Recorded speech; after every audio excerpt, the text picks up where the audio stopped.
Всем привет! Добро пожаловать на мой канал. Сегодня я хотел бы с вами сделать один пудинг или десерт и поделиться рецептом с вами. Он очень легко делается, там нет много ингредиентов, но я вам сейчас покажу, что вам надо. Нам надо 70 грамм крахмала, 180 грамм сахара, 1 столовая ложка ванили, 2 желтка и 1 литр молока. Это в данный момент, что нам надо. Все это мы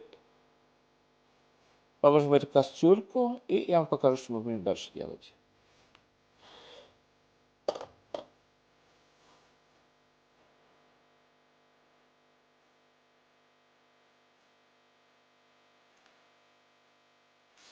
Все ингредиенты мы поставили в эту кастрюльку. Литр молока, столовая ложка ванилина, крахмал и сахар.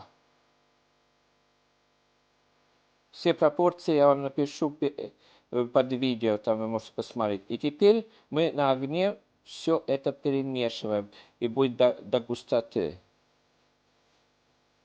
Так, масса у нас густеет,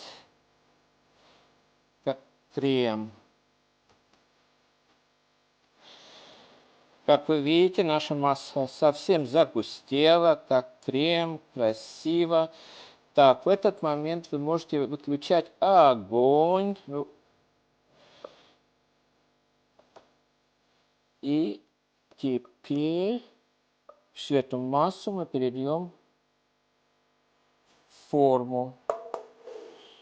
Я сделал форму для торта, и в то же время я поставил специально перманентную бумагу и еще напрыскал немножко масла.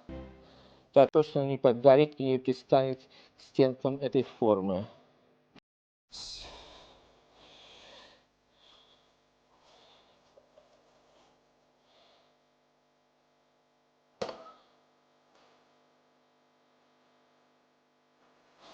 Сейчас вся эта масса пойдет в эту форму.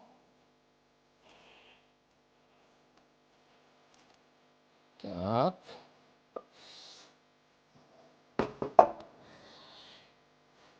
В это время, пока эта масса здесь немножко в форме, мы берем 55 грамм топленого масла, и это масло мы намажем сверху этого крема, что у нас получилось.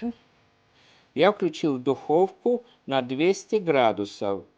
И эта масса все пойдет в духовку на 20-25 минут.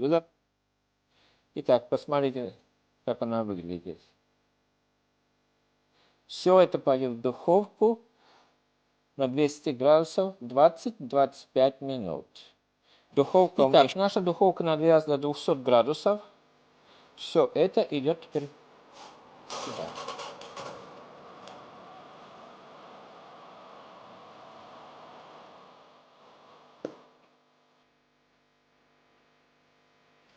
Все, эту массу, то, что мы в форме поставили все в духовку на 200 градусов, на 20-25 минут, смотрите по своей духовке.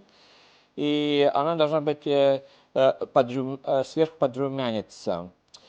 Если вы видели португальские пирожные, такие корзиночки, подрумяна сверху, что-то такое наподобие должно получиться. Я помню, когда я был в Португалии, мы зашли в Лиссабон на корабле, и мы пошли в специальный ресторан, где они продавали эти национальные португальские корзиночки. Очередь была большая, жара была на улице около 35 градусов. Но это стоило быть в очереди и купить эти маленькие корзиночки. Но вкус был, я вам даже не могу объяснить, насколько вкусно все это было. Итак, теперь мы будем ждать полное приготовление, то, что у нас в духовке.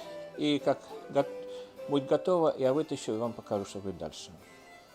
Итак, 20 минут прошло, и я выключаю духовку и вытаскиваю все из духовки.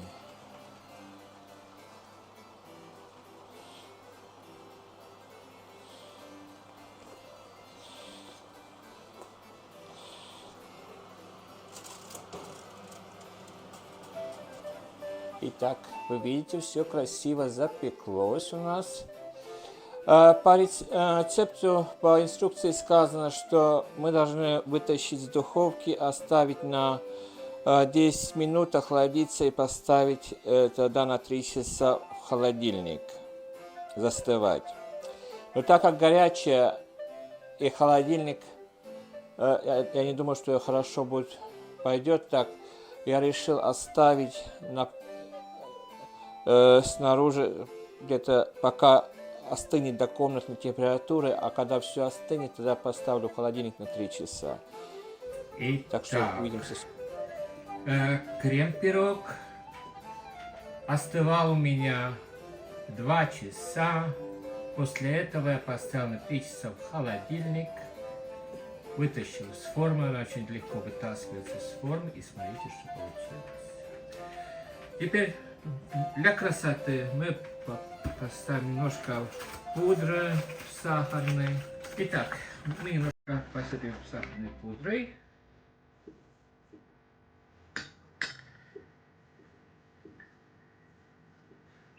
Для красоты.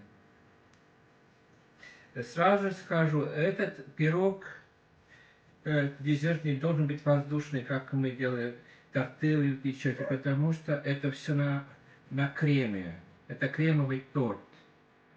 Как вы сами видели, что здесь только молоко, яйца, крахмал. А теперь порежем. Попробуем порезать. Режется хорошо тоже.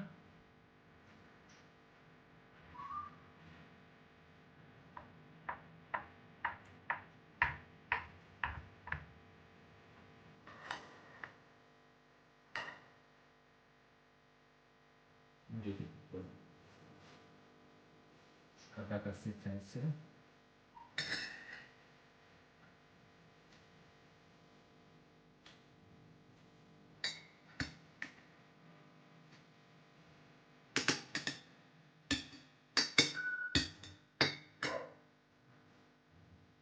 Так, все выглядит.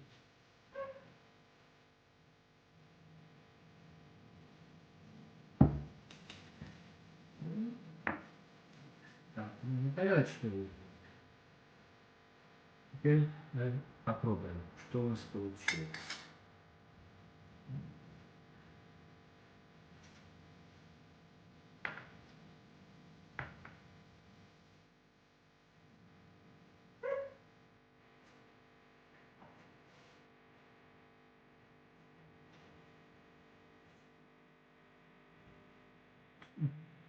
Вкусно.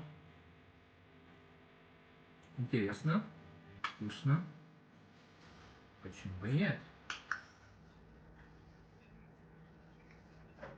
Так что кушайте, готовьте этот пирог, попробуйте, может вам понравится. И приятного аппетита. До следующей встречи.